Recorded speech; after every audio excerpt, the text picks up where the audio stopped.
Hi, I'm Rod Bryant, and welcome to this next lesson, this next session called Kedushi Dot, and we're going to be dealing with this over a few sessions.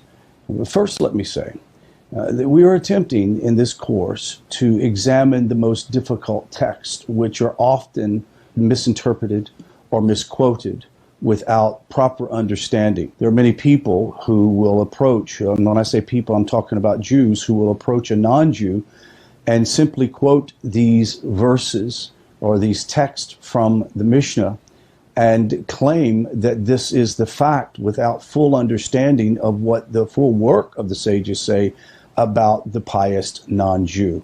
So as we go through and read this text, it can be disturbing, but the very principal part of why we are doing this course for both the Noahide seeker as well as the Jew is to give us all a level playing field of understanding that come from the sages.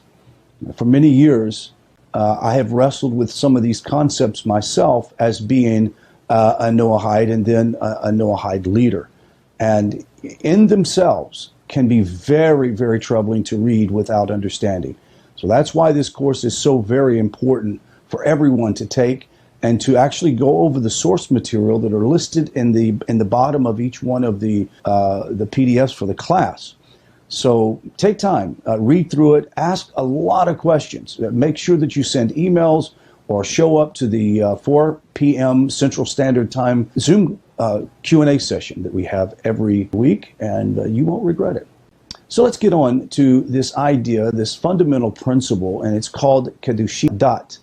The fundamental principle to identity and practice of Noahides. However, it is a concept difficult for many Noahides to grasp. To those unfamiliar with the mechanics of the Torah, it appears to impose restrictions upon Noahide practice. Kedushi Dot, though, does no such thing. It defines and protects the boundaries of Noahidism, actually preserving it as a unique identity. Now, Jews have a parallel, identical concept called Baal Tosef, defines what mitzvahs Jews may or may not do, and to the degree to which they modify or adopt new practices. In this lesson, we're going to introduce the concept of Baal Tosef and explain just how important it is to Noahides. First, let's look at Maimonides Hilchot Malachim, Chapter 10, paragraph 9 and 10. Once again, we need to confront two difficult paragraphs in the writings of Maimonides. Often, Maimonides is quoted out of misinformation, and it ends up hurting a seeker or hurting a non-Jew who is wanting to know the truth. I hope today in this class and subsequent classes in dealing with these difficult texts that we're actually going to bring out the understanding and bring a tremendous amount of encouragement for the non-Jew. Now, going once again, chapter 10, paragraph 9 states this in Maimonides. A non-Jew who delves into Torah is obligated to die. You've probably heard that quoted by someone. They should only be involved in the study of their 7 commandments. Similarly, a non-Jew who rests even on a weekday, observing that day similarly to Shabbat, is obligated to die. Needless to say, this is also the case if he creates a festival for himself. The general rule governing these matters is this: they are not to originate a new religious or create a new religion or create and perform a mitzvah for themselves based on their own reasoning. Either convert and accept all mitzvahs or uphold their commandments without adding or detracting to them. Further states, if a Gentile delves into the Torah, Shabbat, or involves in a religious practice, he is beaten, punished, and informed him that he is obligated to die for his action. However, it states he's not executed. Now, examining paragraph 9, it says, in no uncertain terms that a Noahide, a non-Jew, may not observe the Shabbat, the Jewish festivals, or voluntarily keep any mitzvah of the Torah in which he is not commanded. It is clear that this is a serious matter. Why is it so dire, though, to deserve such a severe penalty of death? In paragraph 10, it states, Should a non-Jew wish to perform one of the Torah's other mitzvahs in order to receive merit or benefit, we should not prevent him from doing so, even according to all of its details.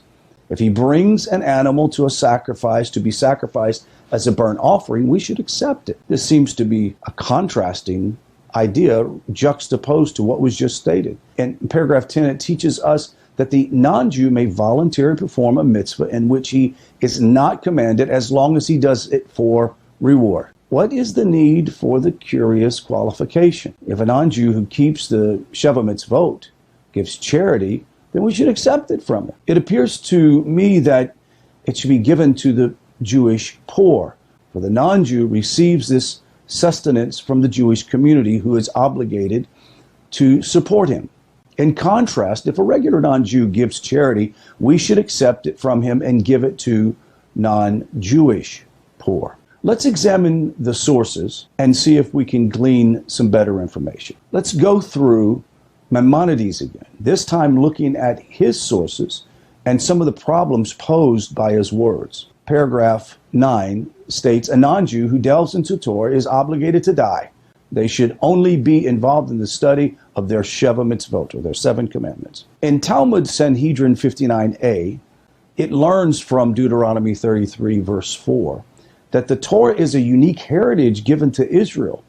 As such, parts of it may not be studied by non-Jews and even Noahides. The exact detail of this prohibition will be examined extensively in the future and further down the road in some other lessons. Similarly, a non-Jew who rests even on the weekday, observing a day similar to Shabbat, is obligated to die. Those are tough words to read and to hear, but we're going to get better understanding. Needless to say, this is also the case if he creates a festival for himself. As you ponder these ideas, we're going to bring more light. Sanhedrin 58b teaches that all mankind was originally prohibited from keeping Shabbat. The divine rest of Shabbat was God's alone at Sinai. However, Israel was commanded to partake in the divine rest of Shabbat as a sign of their unique covenant with God. With that being said, this is what we should understand. The meaning of Exodus 31:13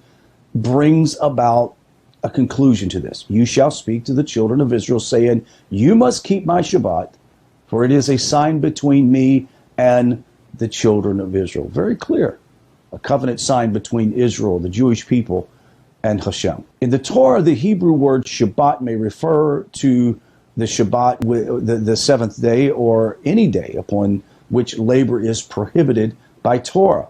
This would include festivals, if you understand what I mean.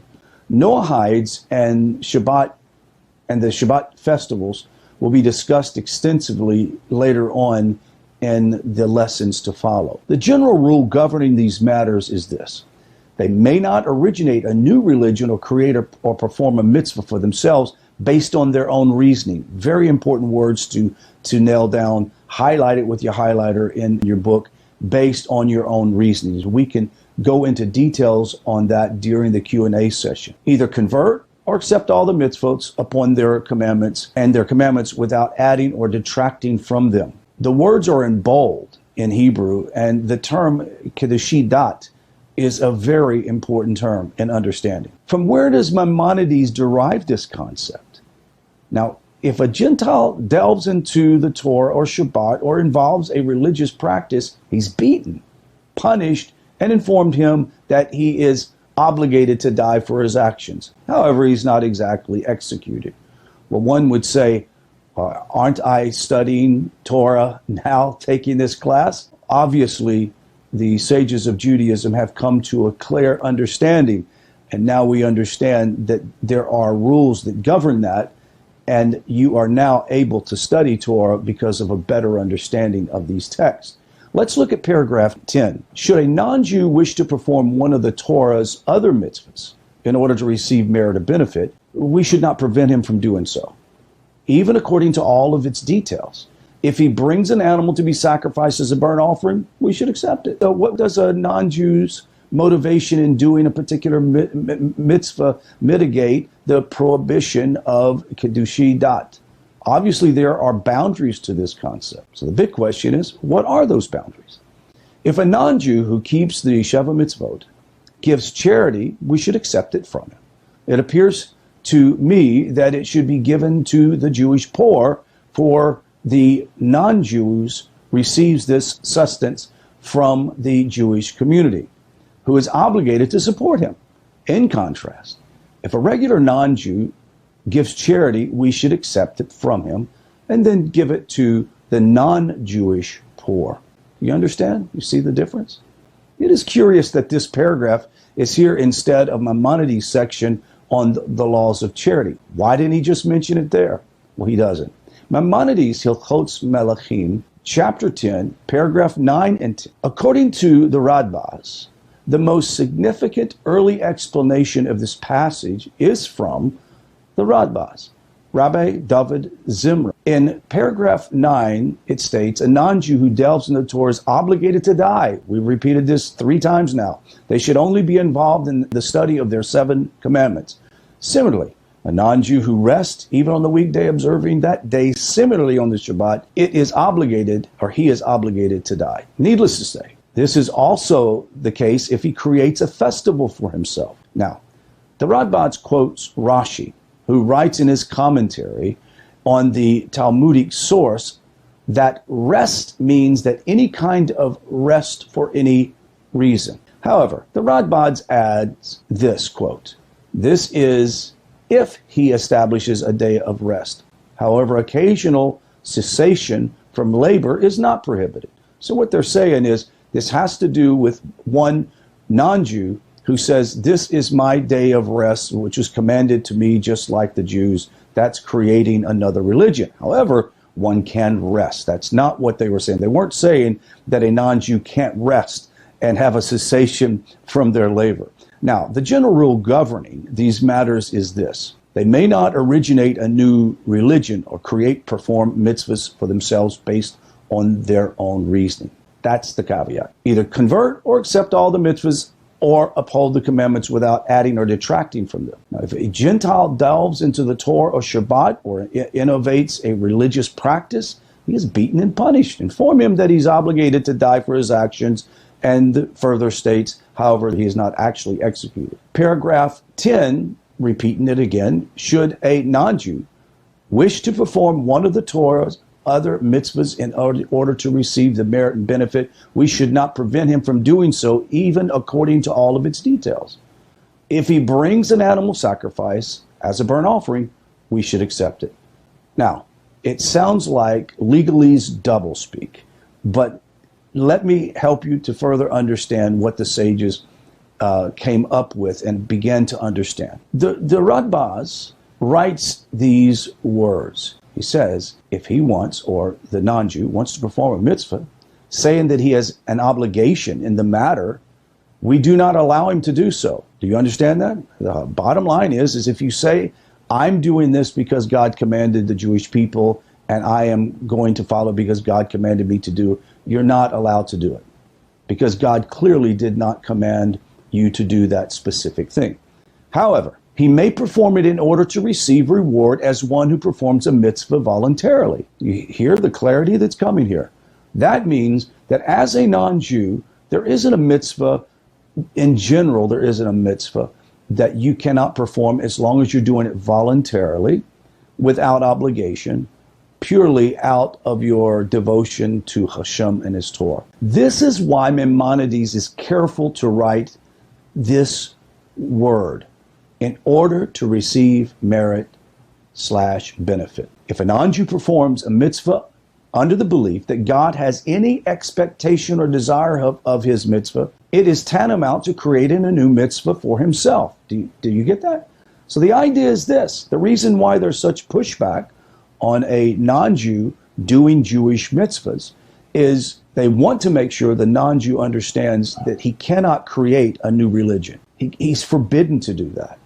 The only religion that a non-Jew has are the practices given to them from God to Moshe. And those practices are very specific. However, if they want to take on other mitzvahs that are found within the 613, there's nothing stopping them, as long as they're doing it voluntarily and purely out of reward. After all, All mitzvahs are God's desire and will for our actions. If the performance of a mitzvah, though it is not tied to this belief and only to the desire for reward, then a non-Jew may perform any mitzvah. The Radbas adds this: however, mitzvahs requiring unique levels of holiness and ritual purity, such as tefillin and Torah, scrolls, and mezuzos, have deliberated and concluded that we should be strict and not permit them. That means not allow a non-Jew to, say, wrap tefillin, or the idea of handling a Torah scroll and mezuzahs on the door.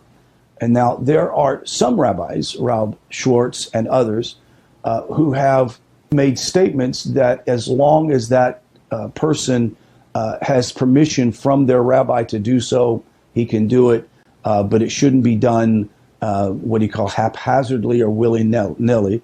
And another thing, they shouldn't be doing that particular act of mezuzah on the door, stating that God had commanded them to do it. And very much so, most Noahides that I know don't wrap tefillin, probably should not wrap tefillin, unless some rabbi approaches you and asks you to do it, which I can't see that happening. You should stay away from those things. Those are specifically commanded to the Jews. Now, I would like to summarize the Radbas in his points. Number one, a non-Jew may not establish a particular day or fixed time to rest from labor. The type of labor or reason for rest doesn't really matter.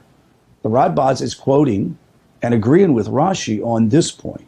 A non-Jew may voluntarily perform any other mitzvah provided that he does so knowing that God has no desire or expectation for his action or any other motivation, i.e. reward is permissible. A non-Jew, number two, a non-Jew performs a mitzvah in which he is not obligated under the misguiding belief that God desires him to do so, transgresses Kedushi dat. He is adding a mitzvah to Noahides and effectively creating a new religion for himself. If you want to know the fulcrum in which all of these arguments are hinge on, it's the fact that non-Jews, when they come to Judaism as a Noahide, have to be very careful not to be creating another religion. This is the reason why Judaism and the sages of Judaism must dictate to the non-Jew their practices and mitzvot. Very important, so that we don't create another religion. There are a number of authorities coming both before and after who appear to confirm the Radbas interpretation. Here's one. The Meri to Sanhedrin 59a, a non-Jew who performs other mitzvahs of the Torah is to be honored like a Kohen Gadol, a high priest. Maimonides himself, in a number of places, appears to confirm the Radbas. For example, he writes that a non-Jew who does the mitzvah of circumcision receives reward. Most important, however, is what he writes in his commentary to the Mishnah. He states, for what reason is there for a non-Jew teruma or tithe and sanctified offering valid? Or is it valid for him to give a teruma offering or a tithe? Because even though they have no mitzvah or no obligation, if they do such a small thing, they should receive some reward. The Biur Halakha 304, paragraph 3, states, in explaining a difficult passage in the Mogen Avraham, writes that a Ger Toshav may accept any additional mitzvahs he chooses at the time of his conversion to Ger Toshav. The Biur explains that the prohibition on keeping Shabbat only applied to a Ger Toshav who did not accept Shabbat when he stood before Beis Din. Note that he views Ger Toshav as a religious rather than a legal status. And we know that there are different views on this. However, the Radbas' opinion is not final.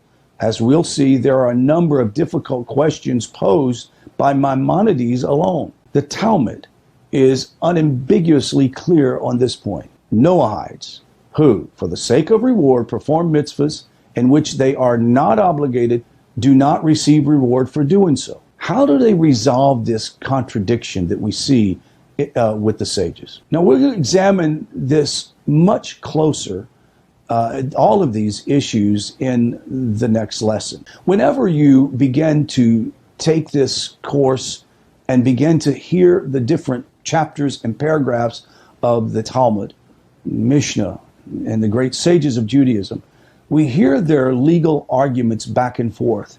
Sometimes it can be a bit confusing. But once again, I want to get back to the core that I mentioned in the last class. Don't forget that this is about the matter of the heart.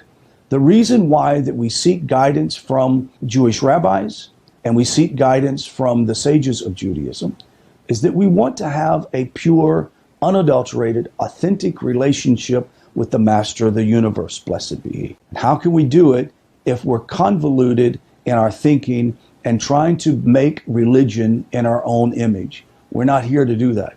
We're here to connect to Hashem. And we're seeking the guidance of the great sages of Judaism to find out how it is to be done. So in conclusion, if you're a non-Jew and you're seeking connection with Hashem, focus on the 7 categories.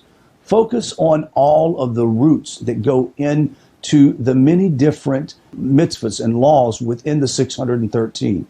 Find out what it means to steal, for example, or to rob, and see the tentacles that go all the way through Torah thinking and logic that even states that if you speak Lashon Hara against someone, you are robbing them or stealing or even killing them. So look, the Sheva mitzvot are plenty to study. If one wants to take on another mitzvah, whatever it may be, to eat kosher, to pray 3 times a day, to say certain prayers, say the evening prayers or the morning prayers. If you do it, not because you're obligated, but doing it because out of love for Hashem and a desire to connect to Hashem, nobody's stopping you. Not a single rabbi would stop you, or one that has this knowledge. So I say be encouraged. And let's tune in to the next class dealing with this very same subject in which we break down these difficult passages and find more incredible encouragement. Shalom. Hi, I'm Rod Bryant. Welcome to the second installment of Kedushi. This is going to be part 2. We're going to be dealing with some difficult passages and further examining some of the other rabbis that have weighed in on this subject matter.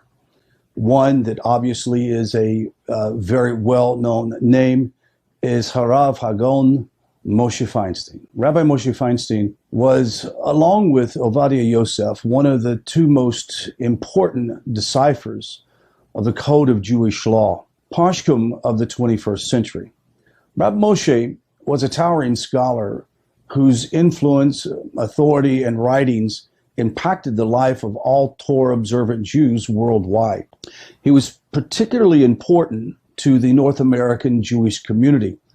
A prominent American posek recently described Rav Moshe Feinstein as the Maimonides of American Jewry. In the middle decades of the 20th century, Rabbi Feinstein penned a number of letters addressing Noahide practices. He devoted many paragraphs to specifically untangling the concept of Kedushi. A full overview of Rav Moshe's analysis would require far more time and space than we have allotted in these classes. And maybe we should do that at some other date in a different class. Translations of Rav Moshe's letters are being prepared as an appendix of this course and will soon be available to all the students for free. We'll present here a summary of Rav Moshe's writings on the subject. Let's first examine the source of Kedushi. Very important.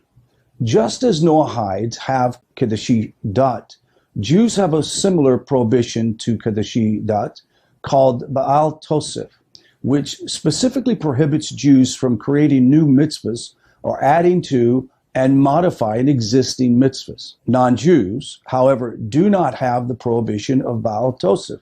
In fact, we only know of the Noahide prohibitions against Torah study and Shabbat observances because of specific Torah verses from which these prohibitions are derived. From where then does Maimonides derive the prohibition of Kedushi? Rav Moshe explains that there are commonalities in the underlying reasons behind the prohibitions. For example, the Talmud and the Midrash both describe the study of Torah as an impermissible manner, and keeping Shabbat as misappropriation of mitzvah command only to Israel and the Jewish people. By analyzing these commonalities, the other writings of Maimonides, and many other sources, Rav Moshe Feinstein concludes that the Kedushi dot is not only the underlying reason for the Noahide provisions for Torah study and Shabbat observance, is a general principle governing Noahide practices. This is why Maimonides writes the general rule governing this matter. It is Rav Moshe's explains that, and Shabbat observances and certain types of Torah studies are singled out because there are the most severe transgressions for the Noahides and the only ones involving the death penalty. The reason why the death penalty is prescribed in this situation, not that it is ever recorded that it has happened, but it is to demonstrate the severity, just like other Torah laws. Death penalty, for example, of lighting a fire on Shabbat for a Jew. Now, let's make note, however, that this penalty is at the hands of heaven, not administered by an earthly court. When they say death penalty, it doesn't mean that he's taken out and stoned. This is what Maimonides means when he writes, he is obligated to die for his actions. However, he is not actually executed. Voluntarily keeping the mitzvahs. Let's discuss this, because in last class we talked pretty extensively about it. Rav Moshe notes a particular issue in paragraph 10 and the Radbas interpretation of paragraph 10. Quoting, should a non-Jew wish to perform, this comes from paragraph 10, one of the Torah other mitzvahs in order to receive merit or benefit, we should not prevent him from doing so, even according to all of its details. Radbas states, if he wants to perform a mitzvah, saying that he has an obligation in the matter, will not allow him to do so. However, if he may perform it in order to receive reward, as one who performs a mitzvah voluntarily. This is why Maimonides is careful to write these words. We stated this last class, in order to receive merit and benefit. Once again, emphasizing a non-Jew who has rejected avodah zarah, who has rejected idolatry, accepts the Torah given to Moshe from God himself, that Torah is germane to the nations as well, because the Jewish people have the responsibility to teach the Torah. Nothing's prohibited him from taking on other mitzvahs as long as he's only doing it for merit or doing it out of his devotion to Hashem and not about obligation, because Hashem has commanded that. As we've mentioned in the previous lesson, the Talmud explicitly states that a non-Jew who performs a Jewish mitzvah for the sake of reward does not actually receive reward for his mitzvah. Now, how are we to explain this contradiction? There is a classical debate in the Talmud as to whether or not a Jew who performs a mitzvah in which he is not obligated is considered either pious or foolish. I explained to someone one day that leaving my previous abode as a Christian pastor to take upon the Sheva mitzvot and to follow after Hashem, the one true God, was either extremely pious or extremely foolish. I would hope to say it's the first, that it was a pious decision, not a foolish decision. God forbid that following Hashem out of avodah zarah would be foolish.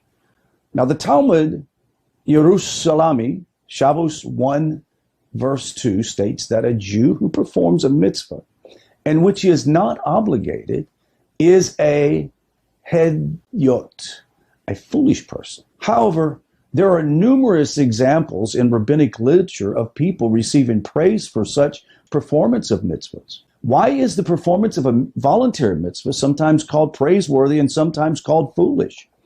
Well, the answer lies in the nature of non-obligation. Let's examine some points about that. Sometimes a mitzvah exists, but an individual is not obligated to exactly fulfill it. For example, all Jews are commanded in the mitzvah of tefillin. Nevertheless, women are exempt from wearing tefillin. Theoretically, if a woman does don tefillin in the right way and with the right intention, she may receive reward and she may not be called a Hedyot.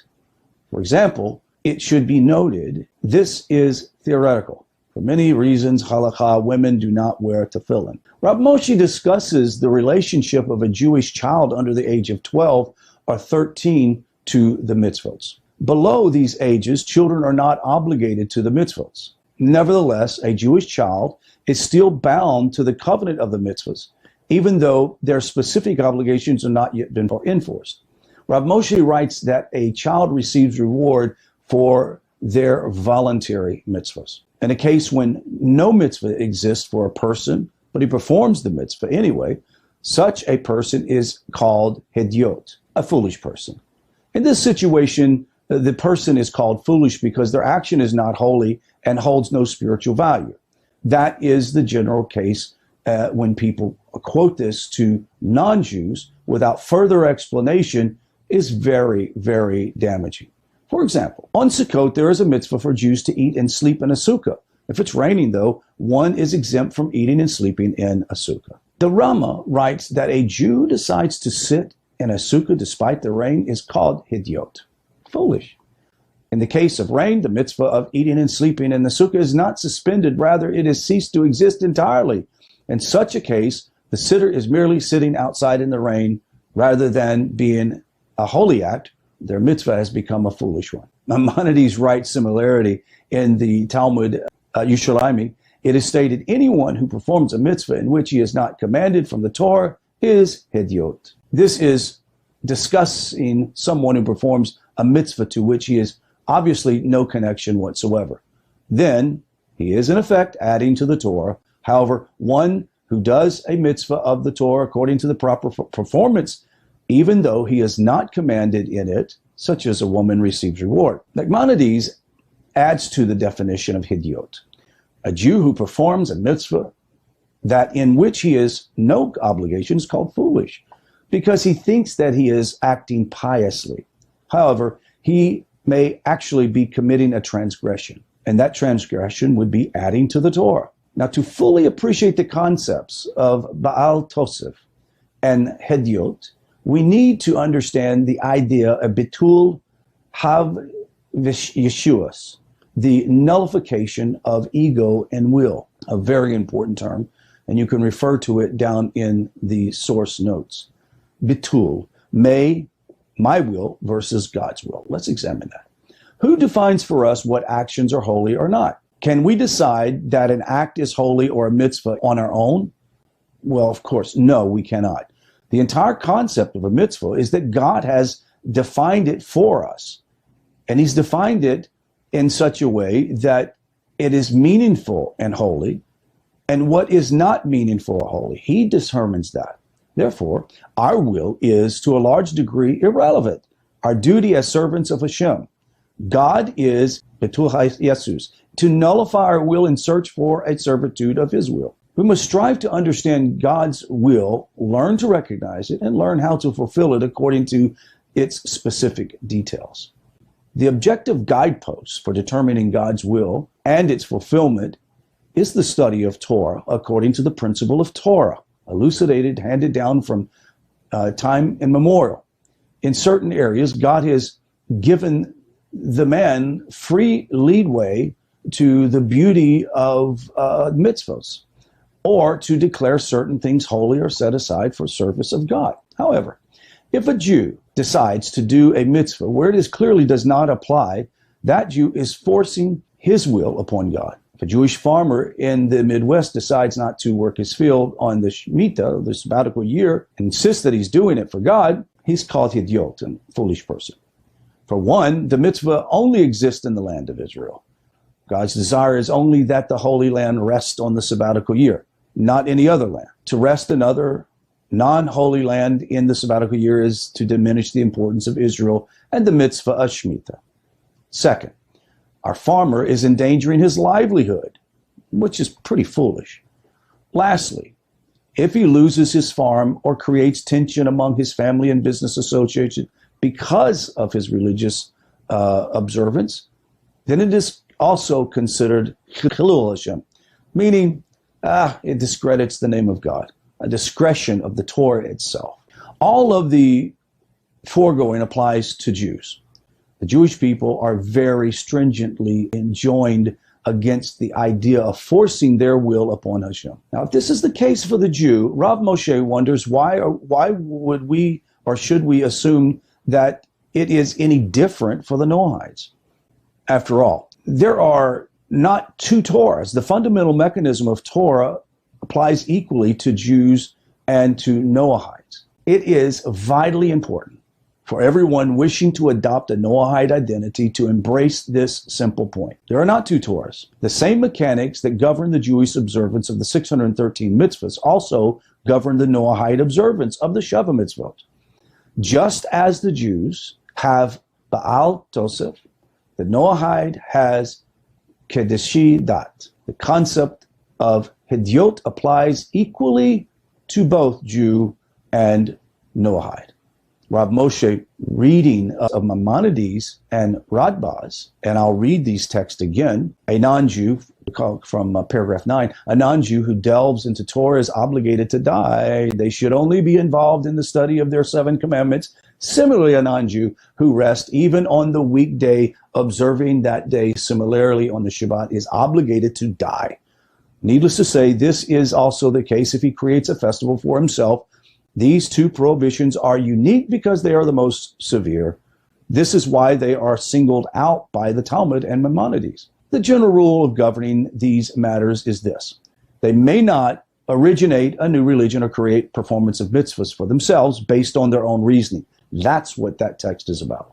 The prohibition of Kedushi Dat is not limited to Shabbat and festivals and Torah study, but applies to all mitzvahs of Torah. Kedushi Dat is a transgression whether a non-Jew creates a new religious practice for himself or behaves as if he is obligated in the other mitzvahs of the Torah. One should either convert or accept all the mitzvahs or uphold their commandments without adding or detracting.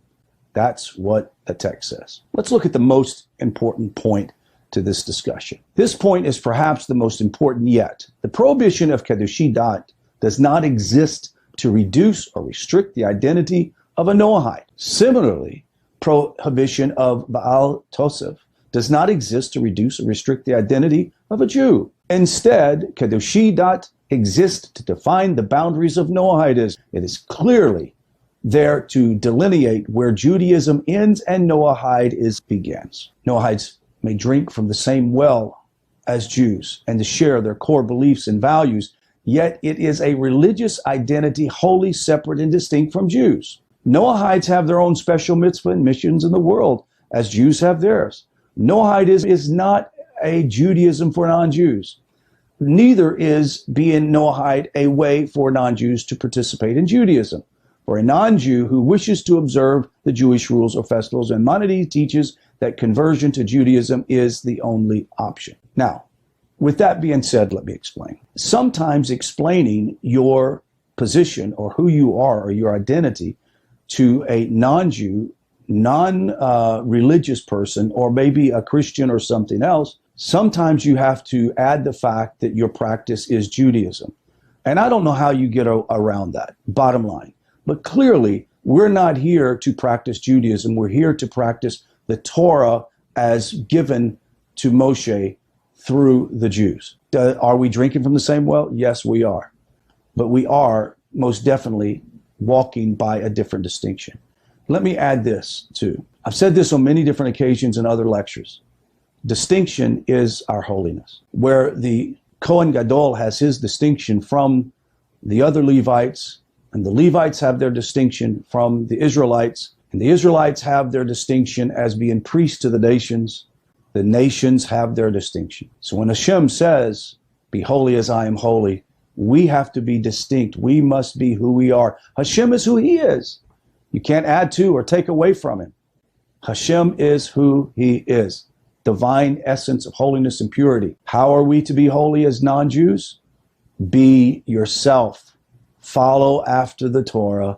Follow after the Sheva mitzvot. Study Torah. Live with the highest level of integrity, and you'll be doing the right thing. Now, here's the text, repeated. If a Gentile delves into the Torah or Shabbat or innovates a religious practice, he is beaten and punished, and informed him that he is obligated to die for his actions. We've heard this ad nauseum. However, he is not actually executed. This is talking about a case when a non-Jew lives under Jewish sovereignty. Let me explain this. This text is clearly talking about when a non-Jew lives in the state of Israel under Jewish religious sovereignty with a Sanhedrin and a temple.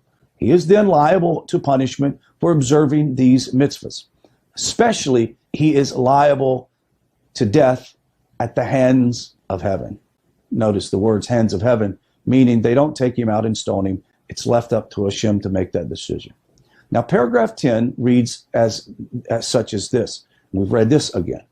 Should a non-Jew wish to perform one of the Torah's other mitzvahs, the prohibition of performing other Torah mitzvahs is nowhere as severe as Shabbat festivals or Torah study. In fact, a non-Jew may choose to perform other Torah commandments subject to specific conditions.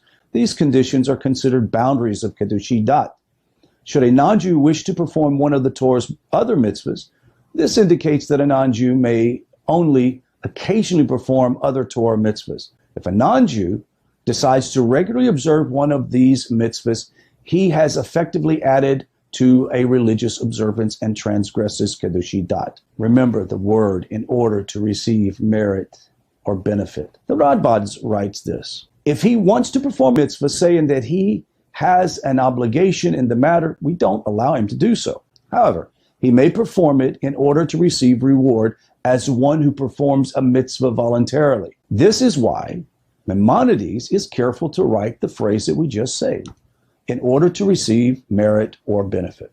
Rav Moshe explains that any spiritual motivation makes the mitzvah a religious act. This is even if the mitzvah is performed only occasionally. Therefore, the only permissible motivation can be the ulterior. However, what ulterior, non-spiritual motive could there be possibly for keeping kosher or any other mitzvahs? Maimonides is telling us that although the non-Jew may not perform the mitzvah from a sense of spiritual connection or need, he may, for obligation of receiving reward. This sets the threshold of permitting motivation in performing one of the Torah's mitzvahs. However, Rav Moshe explains this is only pertaining to the motivation. The non-Jew does not actually receive reward for doing a mitzvah. This is because the Talmud explicitly learns that non-Jews does not receive reward if he performs a mitzvah as such, meaning out of obligation rather than out of reward. Nevertheless, mitzvahs that provide a logical or tangible real-world benefit may certainly be adopted. We will elaborate on this idea in a moment. Let's examine these points. We should not prevent him from doing so, even according to all the details. Unlike Shabbat festivals and certain types of Torah study, we must not stop a non-Jew from trying to do mitzvahs. However, this implies that we should neither encourage nor insist a non-Jew in doing so. The Jews do not go and knock on doors and ask people if they have accepted Moshe in their heart. We just don't do that. So the idea is that out of voluntary, they be involuntary in their search for Hashem, it's permissible. If he brings an animal to be sacrificed as a burnt offering, we should accept it. Rav Nisgaon writes these words. Not all the 7 laws and their derivation require revelation. For example, the obligation to recognize God, to obey him, and the obligation to serve him, all of which are rational and can be logically derived. Certain aspects of Noahide worship and practice are permitted or proper not because they are commanded in the Torah, but because they're compelled by logic, basic common sense, and common religious needs. Therefore, Rav Moshe points out that certain mitzvahs and religious acts are certainly permitted, and they may even be done according to all the Torah details. Such mitzvahs should include prayer and certain types of offerings and tithes. To summarize, Rav Moshe says this: Noahides may not keep Shabbat and study those parts of Torah prohibited to them. The details of these prohibitions we'll discuss shortly, and we'll explain in detail. Noahide should not be encouraged to perform any other mitzvahs in the Torah. If a Noahide insists on performing mitzvahs to which he is not commanded, it is permitted, provided that his motivation is not at all spiritual. In such a case, he may perform the mitzvah according to the details, i.e., kosher, prayer 3 times a day. There are mitzvahs that you can do, but you're not, when it says in this Jewish text to not do it for the purpose that not at all spiritual. What it's meaning is out of obligation from Hashem. It still receive merit in the sense that you are approaching Hashem and attempting to connect to Hashem. This can be talked about later. Even so, a Noahide should not perform such a mitzvah regularly, because then, regardless of his motivation, it continues the establishment of a new religious practice. It's difficult to wrap your brain around, I understand. But let's give it time. Let's let this mature as we discuss it. You'll understand it better as we go along. The mitzvah, however, has no spiritual merit or meaning. Now let's talk about that. Any feeling of connection or spiritual elevation one may sense is illusionary. Now let's just briefly talk about that. The idea of feeling a connection or spiritual elevation, from a Jewish perspective, spiritual elevation and connection comes from fulfilling the mitzvah that God has commanded. When one fulfills the mitzvah that God has commanded, you are spiritually elevated whether you feel it or not. It's not about an emotion or a feeling. Many Christians that come to Torah and other spiritualists that come to Torah drag with them this sense of needing emotional stimulation and connection. This is not a Jewish idea. Even though we are emotional people and Jews are emotional people, our connection to Hashem and the Jewish connection to Hashem is not about our feelings, but what we are doing. For example, if you truly want a spiritual connection as a B'nai Noach or Ben Noach, Bat Noach, then follow the Sheva Mitzvot and study the Torah and give tithes, give charity. You'll be doing the highest level of spiritual connection. Once again, to think that you're doing mitzvahs you're not commanded and you feel that you are elevated spiritually, it's an illusion, because how can you elevate spiritually to something you were not commanded to do so? Hopefully I can bring better explanation down the road. Another point, nevertheless, there are certain spiritual practices such as prayer that are permitted to Noahides for which they are rewarded. Rav Moshe Feinstein in the Sefer Sheva Mitzvot, Hashem, the divine code, after reviewing the many interpretations of Maimonides, Rabbi Feinstein decides the halakha, law in accordance with Rav Moshe. However, Rabbi Feinstein elucidates Rav Moshe's position further. He explains that there are many mitzvahs whose performance need not to be motivated by spiritually or reward, but have an immediate real world benefit, like eating kosher, like eating food that is clean. It is possible that a person, perhaps laudable, and in some instances even obligatory, for Noahides to perform these mitzvahs. What do I mean? Is mitzvahs that are practical and benefit is for you in this world.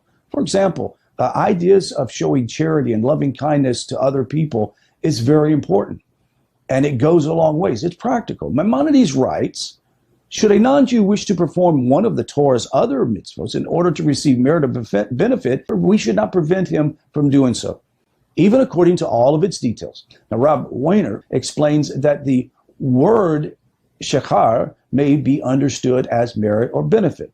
Rav Feinstein explains that Maimonides' use implies benefit. Therefore, if a Noahide wishes to adopt a mitzvah that provides direct real-world material or social benefit, it is permitted and perhaps even praiseworthy to do so. A Noahide may practice such a mitzvah regularly in accordance to all the Torah details. Hear that? Mitzvahs having real-world material or social benefit would include all those that are between man and man. And here's some examples. I started to mention one or two, and I realize I'm going to mention them later on. Honoring one's parent, giving of charity, observing prohibitions against tazar or animal cruelty, observing laws prohibiting negative speech, evil speech. There are many other examples that we'll discuss in this course.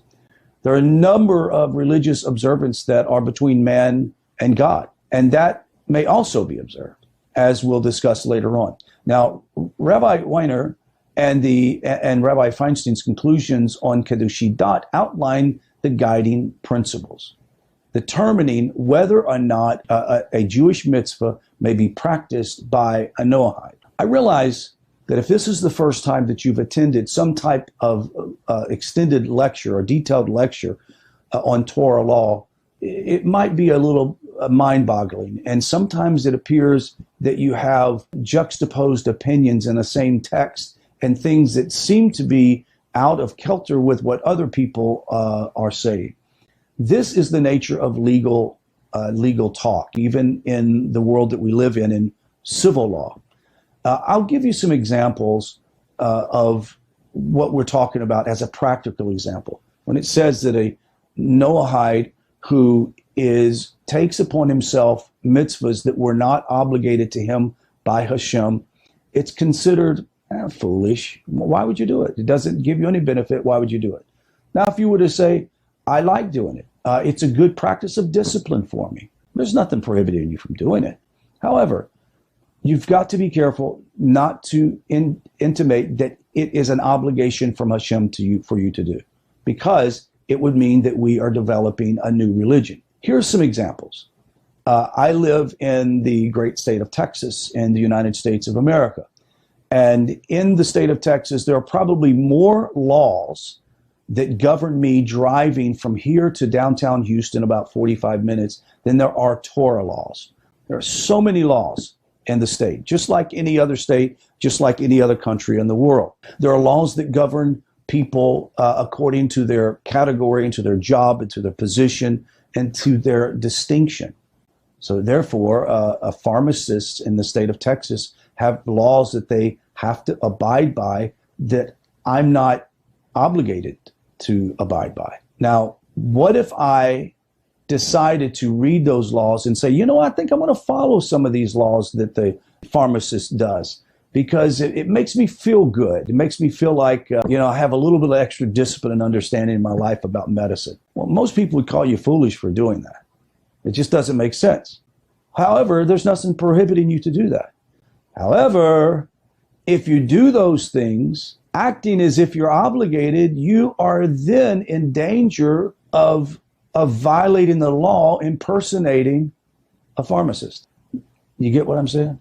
So the whole point is the reason why that we wrestle with these ideas from the sages of blessed memory. So we want to understand distinction. We want to understand our obligation, and we want to do it right. And this is not about restricting the Noahide any more than it would be restricting Jews. This is about giving you clarity on your path to righteousness. That concludes this class, and we'll see you in the next class. Shalom.